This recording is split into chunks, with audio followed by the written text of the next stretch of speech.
നിങ്ങളുടെ എത്ര വട്ടമാണ് പറയുന്നത് ഡെൻറ്റിസ്റ്റിൽ ആൻറ്റിബയോട്ടിക്സ് ടെമ്പററി സൊല്യൂഷൻ മാത്രമാണ് തരുന്നത്, ട്രീറ്റ്മെൻറ്റാണ് ഒരു ഓപ്ഷൻ എന്ന്. നിങ്ങൾ ട്രീറ്റ്മെൻറ്റ് തന്നെ എടുക്കണം. നടക്കില്ല.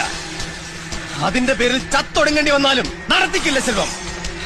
നശിച്ചവനാ ഞാൻ, നശിപ്പിക്കും ഞാൻ.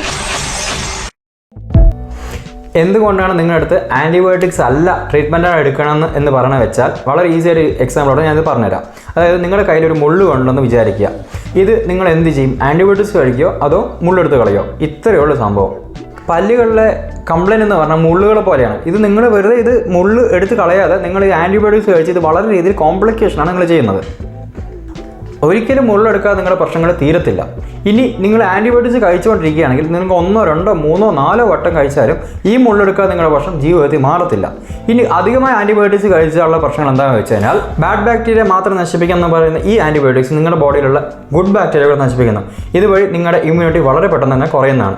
രണ്ടാമതെന്ന് വെച്ചാൽ ഇത് ഇറിറ്റബിൾ ബോൾ സിൻഡ്രോം എന്ന പോലുള്ള വലിയ അസുഖങ്ങളിലേക്കൊണ്ട് നിങ്ങൾ എത്തിക്കുന്നു. മൂന്നാമതെന്ന് വെച്ചാൽ ആൻറ്റിബയോട്ടിക് റെസിസ്റ്റൻസ്.